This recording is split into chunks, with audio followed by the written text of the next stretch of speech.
രാമ ഹരേ രാമ രാമ രാമ ഹരേ ഹരേ.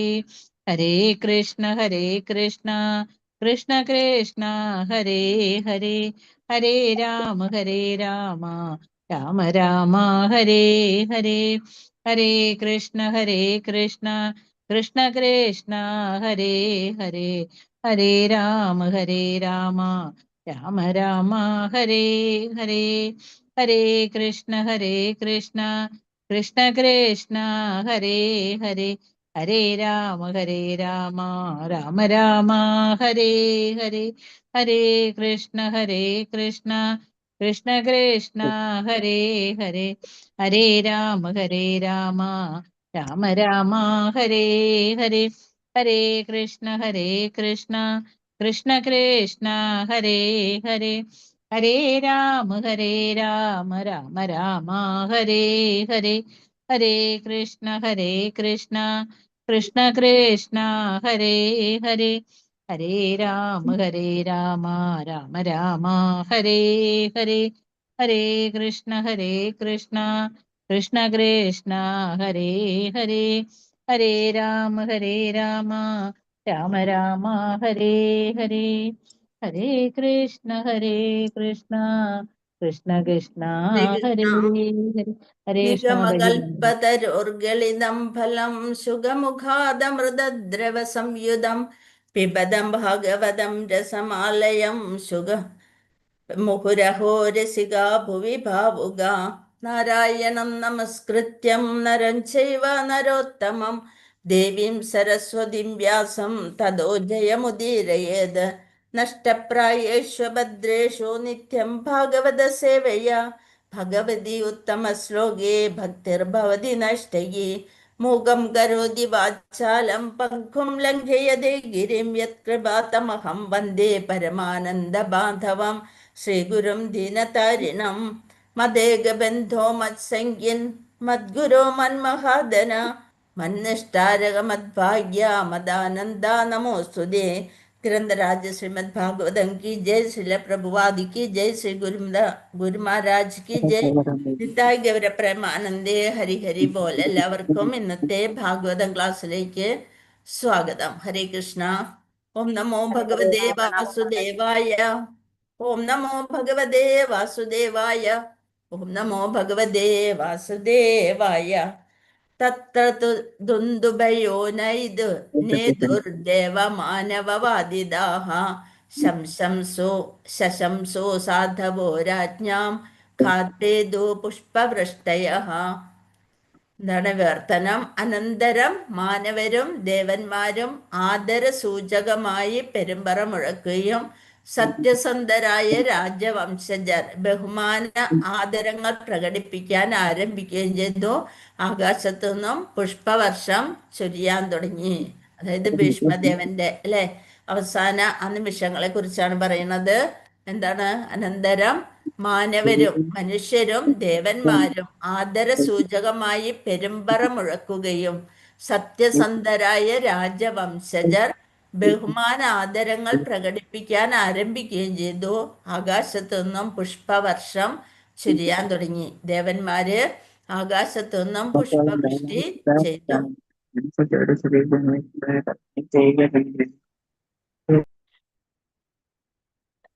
മനുജരാലും ദേവന്മാരാലും ഭാവാർത്ഥം ശ്രീല പ്രഭുവാദിക്ക് ജയ്. മനുജരാലും ദേവന്മാരാലും ഭീഷ്മദേവൻ ആദരിക്കപ്പെട്ടിരിക്കുന്നു. മനുജർ എന്ന് വെച്ചാൽ മനുഷ്യര്. ദേവന്മാരും ഭീഷ്മദേവൻ ആരാധിക്കപ്പെട്ടിരുന്നു. മനുജർ ഭൂമിയിലും അതേപോലെയുള്ള മറ്റ് ഗ്രഹങ്ങളായ ഭൂർ ഭുവർ എന്നീ ഗ്രഹസമൂഹങ്ങളിലോ വസിക്കുന്നു. ഭൂർലോകം ഭുവർലോകം അവിടെയൊക്കെ വസിക്കുന്നു. എന്നാൽ ദേവന്മാർ എവിടെയാണ്? അഥവാ സ്വർഗലോകങ്ങളിലാണ് വസിക്കുന്നത്. അപ്പം ആരൊക്കെയാണ്? മനുഷ്യര് ഭൂമിയിലും ഭൂർ ഭുവർ അങ്ങനെ മുകളിലേക്ക് ഉയർന്ന ലോകങ്ങളിലൊക്കെ വസിക്കും. ദേവന്മാര് സ്വർഗലോകം അഥവാ സ്വർഗലോകങ്ങളിൽ വസിക്കുന്നു. ഭീഷ്മദേവൻ മഹായോദ്ധാവും ഭഗവത് ഭക്ത അഗ്രണിയുമാണെന്ന് അവരെല്ലാവരും മനസ്സിലാക്കിയിരുന്നു. മഹാജനം അതായത് അധികാരി, 12 മഹാജനങ്ങളിൽ ഒരുവനാണ് അദ്ദേഹം. എന്ന നിലയിൽ ഒരു മാനവനായിരുന്നിട്ട് കൂടി അദ്ദേഹം ബ്രഹ്മദേവൻ, നാരദൻ, ശിവൻ എന്നിവരുടെ അതേ നിലയിലായിരുന്നു, അവരിൽ ഒരാളായിരുന്നു. ഒരു മനുഷ്യനായിരുന്നിട്ട് കൂടി ബ്രഹ്മദേവന്റെ ഒക്കെ ആ പദവിയിൽ ഉയർന്ന മനുഷ്യ ജീവാത്മാവായിരുന്നു ഭീഷ്മർ. ആത്മീയ പരിപൂർണത ആർജിക്കുന്നതിലൂടെ മാത്രമേ ശ്രേഷ്ഠരായ ദേവന്മാർക്ക് സമാനമായ നിലയിലുള്ള യോഗ്യത സാധ്യമാകുകയുള്ളൂ. അപ്രകാരം പ്രപഞ്ചങ്ങളിലുടനീളം ഭീഷ്മദേവൻ പ്രശസ്തനായിരുന്നു എല്ലായിടത്തും. അതുകൊണ്ടാണ് ദേവന്മാരടക്കം അദ്ദേഹത്തിന് പുഷ്പവൃഷ്ടി നടത്തിയത്. അദ്ദേഹത്തിന്റെ കാലഘട്ടത്തിൽ ഗോളാന്തര യാത്ര യാന്ത്രികമായ ബഹിരാകാശ വിമാനങ്ങളുടെ വിഫലമായ ഉദ്യമത്തേക്കാൾ സൂക്ഷ്മമായ മാർഗങ്ങളിലൂടെയാണ് നടത്തിയിരുന്നത്. നമ്മളുടെ ശരീരം തന്നെ സൂക്ഷ്മമായിട്ട് അങ്ങനെ പൊന്തി എന്താണ് ഗ്രഹങ്ങളിലേക്കൊക്കെ പോകാൻ സാധിക്കുമായിരുന്നു. ഭീഷ്മദേവൻ മരണപ്പെട്ടു എന്ന വാർത്ത വിദൂര ഗ്രഹങ്ങളിൽ അറിയിച്ചപ്പോൾ ഉന്നത ഗ്രഹങ്ങളിലെ സർവ്വനിവാസികളും ഭൂമിയിലുള്ളവരും പിരിഞ്ഞുപോയ ശ്രേഷ്ഠ വ്യക്തിയോടുള്ള ആദരസൂചകമായി പുഷ്പവൃഷ്ടി നടത്തി. സ്വർഗത്തിൽ നിന്നുള്ള ഈ പുഷ്പവൃഷ്ടി ശ്രേഷ്ഠരായ ദേവന്മാരുടെ അംഗീകാരത്തിന്റെ സൂചനയായിരുന്നു. അദ്ദേഹത്തിന്റെ ആ മഹത്വത്തെ വിളിച്ചറിയുന്ന തരത്തിലുള്ള ഒരു അംഗീകാരത്തിന്റെ സൂചനയാകുന്നു. ഇതിനെ മൃതശരീരത്തെ അലങ്കരിക്കുന്നതിനോട് ഒരിക്കലും സാദൃശ്യപ്പെടുത്തരുത്. നമ്മൾ മരിച്ചു പോയവരെ വെറുതെ കുറേ പുകഴ്ത്തി പറയുമ്പോൾ അത് മൃതശരീരത്തിന് കൊടുക്കുന്ന ഒരു അലങ്കാരം പോലെ. അതേവരെയും പച്ചവെള്ളം പോലും കൊടുക്കാതെ, വെള്ളം കിട്ടാതെ മരിച്ചവരായാലും അത് കഴിയുമ്പോൾ എന്താവും, കുറെ റീത്തും അത് ഇതൊക്കെ കൊണ്ടുവച്ച് അവരെ ചെയ്യുമ്പോൾ അത് മൃതശരീരത്തിനെ അലങ്കരിക്കുന്നതിന് തുല്യമാണ്. അതുപോലെയല്ല ഭീഷ്മദേവനെ പറ്റി അവർക്ക് അറിയാം. അതുകൊണ്ട് കൃത്യമായ അദ്ദേഹത്തിന്റെ ആ പദവിക്കനുസരിച്ചാണ് അവർ അദ്ദേഹത്തെ ബഹുമാനിച്ചത്. അങ്ങനെ അഗ്നിയുടെ സമ്പർക്കത്താൽ ഇരുമ്പ് ചുട്ടുപഴിക്കുന്നത് പോലെ ശരീരം ആത്മീയമായി തീർന്നു. ആകയാൽ പരിപൂർണമായി ആത്മസാക്ഷാത്കാരം സിദ്ധിച്ച വ്യക്തിയുടെ ശരീരത്തെ ഭൗതികമായി ആരും കണക്കാക്കുന്നില്ല. അത്തരം ആത്മീയ ശരീരങ്ങൾക്ക് സവിശേഷമായ സംസ്കാര കർമ്മങ്ങൾ അനുഷ്ഠിക്കപ്പെടുന്നു. അത് അവരുടെ ഭൗതിക ശരീരം അതുപോലെ സംസ്കാര കർമ്മങ്ങളൊക്കെ അനുഷ്ഠിച്ച് പരിപൂർണമായ ബഹുമതിയോടുകൂടി സംസ്കരിക്കപ്പെടുന്നു. ഏതൊരു സാമാന്യ വ്യക്തിക്കും ജയന്തി ആഘോഷം എന്ന പേരിൽ ആചരിക്കുന്നത് ഒരു പരിഷ്കാരമായി തീർന്നിരിക്കുന്നത് പോലെ ഭീഷ്മദേവനോടുള്ള ആദരവും അംഗീകാരവും ഒരിക്കലും കൃത്രിമമായി അനുകരിക്കരുത്. ആധികാരിക ശാസ്ത്രങ്ങൾ അനുസരിച്ച്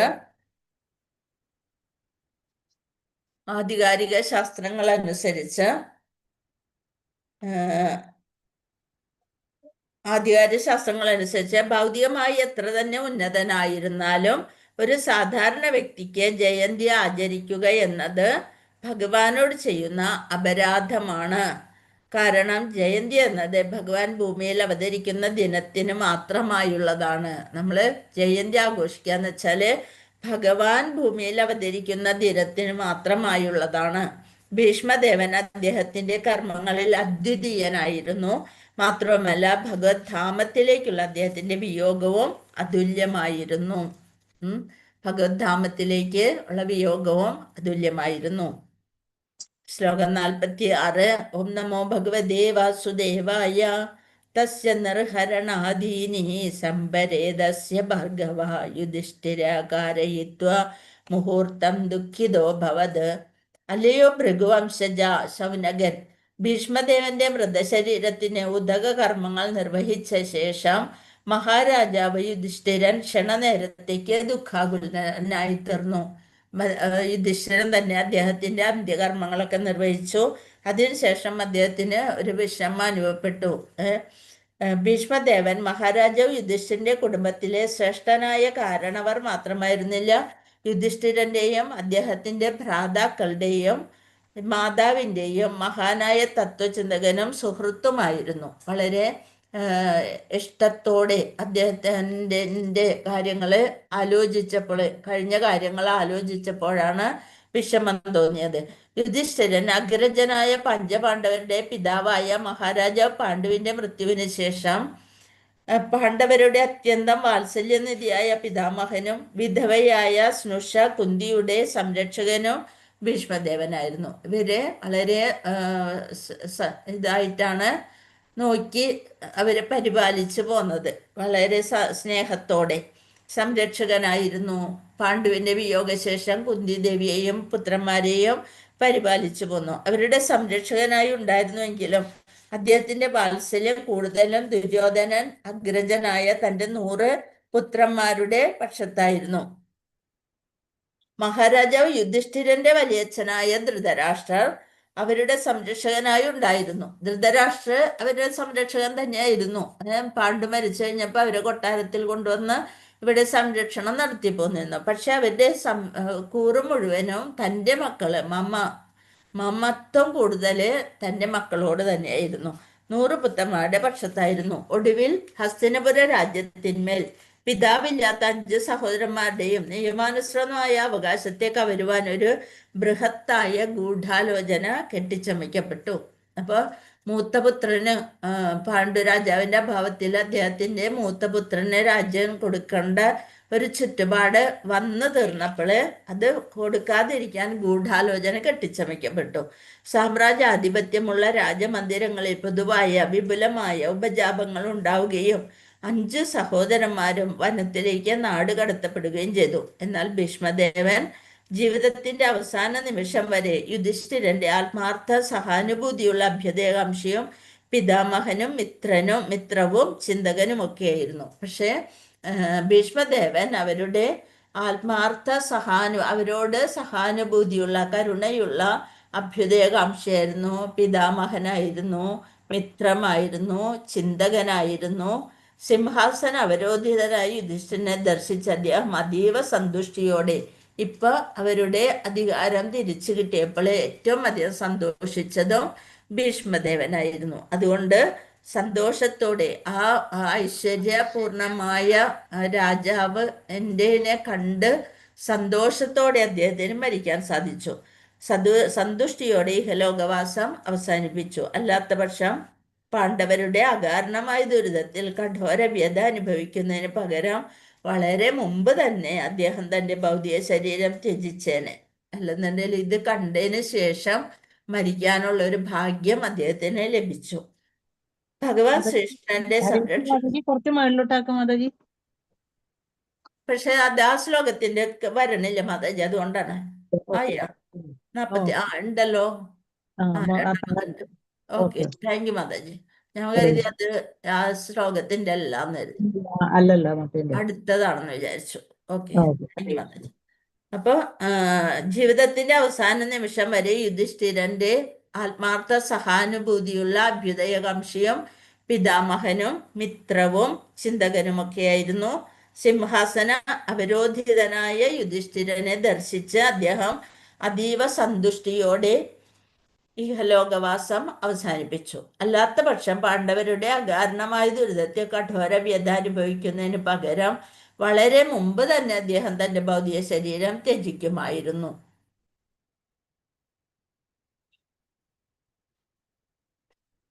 അദ്ദേഹം തന്റെ ഭൗതിക ശരീരം ത്യജിച്ചേനെ. അനുകൂലമായ സന്ദർഭത്തിനായി അദ്ദേഹം കാത്തിരുന്നു. എന്തെന്നാൽ പാണ്ഡുപുത്രർ ഭഗവാൻ ശ്രീകൃഷ്ണന്റെ സംരക്ഷണത്തിലായിരുന്നതിനാൽ കുരുക്ഷേത്ര യുദ്ധത്തിൽ ഉറപ്പായും വിജയം വരിക്കുമെന്ന് ഭീഷ്മദേവന് നല്ല നിശ്ചയമുണ്ടായിരുന്നു. ഒരു കാലത്തും ഭഗവത് ഭക്തർ പരാജയപ്പെടുകയില്ലെന്ന് ഒരു ഭക്തൻ എന്ന നിലയിൽ അദ്ദേഹത്തിന് അറിയാമായിരുന്നു. എന്തായാലും പാണ്ഡവര് ജയിക്കും. എന്താ കാരണം? ഭഗവാൻ അവരുടെ കൂടെയുണ്ട്. ധർമ്മത്തിന് എന്നും വിജയം ലഭിക്കുമെന്ന് ഉറപ്പുണ്ട്.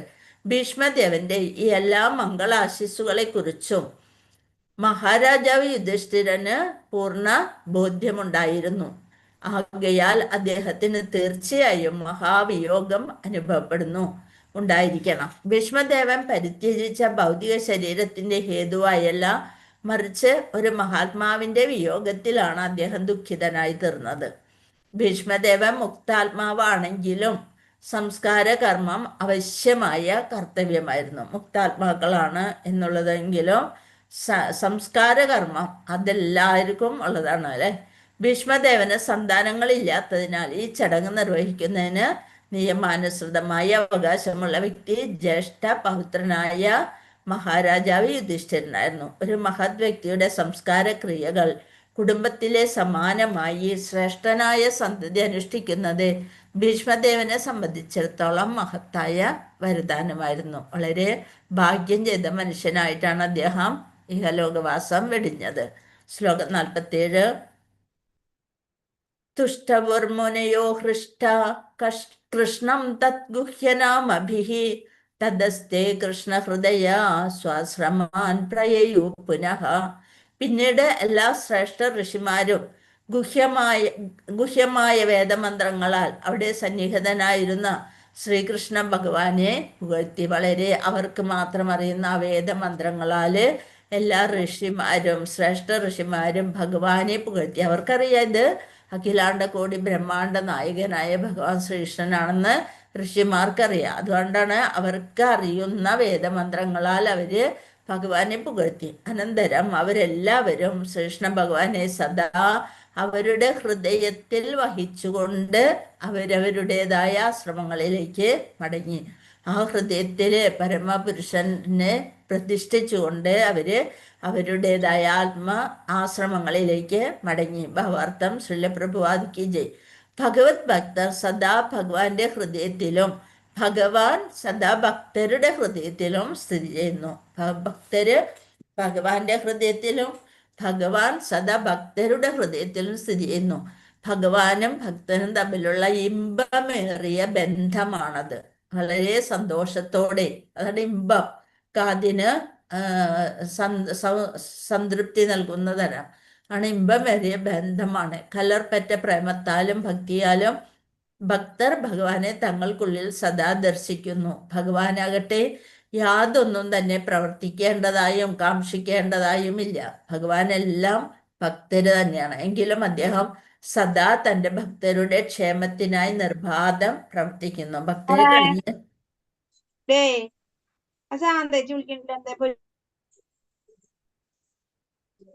ഭക്തര് കഴിഞ്ഞ അദ്ദേഹത്തിനു ബാക്കിയല്ല ഉള്ളൂ അല്ലെ. ക്ഷേമത്തിനായി നിർബാധം പ്രവർത്തിക്കുന്നു. സാമാന്യ ജീവാത്മാക്കൾക്ക് എല്ലാ പ്രവർത്തനങ്ങൾക്കും പ്രതിപ്രവർത്തനങ്ങൾക്കും പ്രകൃതി നിയമങ്ങളുണ്ട്. എന്നാൽ അദ്ദേഹം തന്റെ ഭക്തരെ നേരായ മാർഗത്തിലേക്ക് നയിക്കാൻ സദാ ഉത്സുകനാകുന്നു. ആകയാൽ ഭക്തർ ഭഗവാന്റെ നേരിട്ടുള്ള പരിരക്ഷണത്തിലാകുന്നു. മാത്രവുമല്ല ഭഗവാനും സ്വേച്ഛയാ തന്നെ തന്റെ ഭക്തരുടെ മാത്രം പരിരക്ഷണത്തിൽ വയ്ക്കുന്നു. എല്ലാവരും ഭഗവാന്റെ മക്കള് തന്നെയാണ്. പക്ഷെ ആരോടാണ് ഒരു പ്രത്യേക സ്നേഹമുള്ളത്? ഭക്തരോട് അല്ലെ. ഒരു കൊച്ചു കുഞ്ഞ് അച്ഛൻ മിഠായി കൊണ്ടുവരുമ്പോ അത് വാങ്ങിച്ചിട്ട് ആദ്യം എടുത്ത് അച്ഛന്റെ വായിൽ വെച്ചു കൊടുക്കുമ്പോ പിതാക്കൾക്ക് അല്ലെ അച്ഛന് ഉണ്ടാവുന്ന സ്നേഹം പോലെയാണ് ഭക്തരെപ്പോഴും ഭഗവാനെ എന്ന് വിളിച്ചുകൊണ്ട് ഇരിക്കുമ്പോ ഭഗവാൻ അത് കേൾക്കുമ്പോ ഭയങ്കര സന്തോഷമാണ് അല്ലെ. വ്യാസദേവന്റെ നേതൃത്വത്തിലുള്ള എല്ലാ മുനിമാരും ഭഗവത് ഭക്തരായിരുന്നു. ആയതിനാൽ അവിടെ സ്വയം സന്നിഹിതനായിരുന്ന ശ്രീകൃഷ്ണ ഭഗവാനെ പ്രീതിപ്പെടുത്താനായി അവർ സംസ്കാര കർമ്മത്തിന് ശേഷം വേദമന്ത്രങ്ങൾ ഉരുവിട്ടു. വേദത്തില് ഭഗവാനെ സ്തുതിക്കുന്ന മന്ത്രങ്ങൾ അവര് ഉരുവിട്ടു. എല്ലാ വേദമന്ത്രങ്ങളും ഉരുവിടപ്പെടുന്നത് ഭഗവാനെ സംപ്രീതനാക്കുവാനാണ്. ഈ വസ്തുതയെ ഭഗവത്ഗീത 15:15 സ്ഥിരീകരിച്ചിരിക്കുന്നു. വേദൈശ്ച സർവേ അഹമേവ വേദ്യ അല്ലെ. അതാണോ അതോ ഭോക്താരം യജ്ഞ തപസ്സോ അതാണോ? 15:15 നിർത്തി മാതാജി. ഹരേ കൃഷ്ണ. എപ്പോഴും അങ്ങോട്ടും ഇങ്ങോട്ടും എല്ലാ വേദങ്ങളും ഉപനിഷത്തുകളും വേദാന്തങ്ങളും എല്ലാം ഭഗവാനെ മാത്രമാണ് അന്വേഷിക്കുന്നത്. എല്ലാ മന്ത്രങ്ങളും അദ്ദേഹത്തെ പ്രതീക്ഷിക്കുന്ന മാത്രമാകുന്നു. സർവസ്യജാഹം ഹൃദി സന്നിവിഷ്ടോ സന്നിവിഷ്ടോ മത്ത സ്മൃതിജ്ഞാനമബോഹനഞ്ച. അല്ലെ. അത് കഴിഞ്ഞിട്ട് അഹമേവ വേദ്യോ വേദാന്ത നമ്മൾ പറഞ്ഞത് തന്നെയാണ്. അപ്പൊ ഉപനിഷത്തുകളും വേദാന്തങ്ങളും എല്ലാം ഭഗവാനെ മാത്രമാണ് അന്വേഷിക്കുന്നത്. എല്ലാ മന്ത്രങ്ങളും അദ്ദേഹത്തെ പ്രകീർത്തിക്കുന്നതിന് മാത്രമാകുന്നു.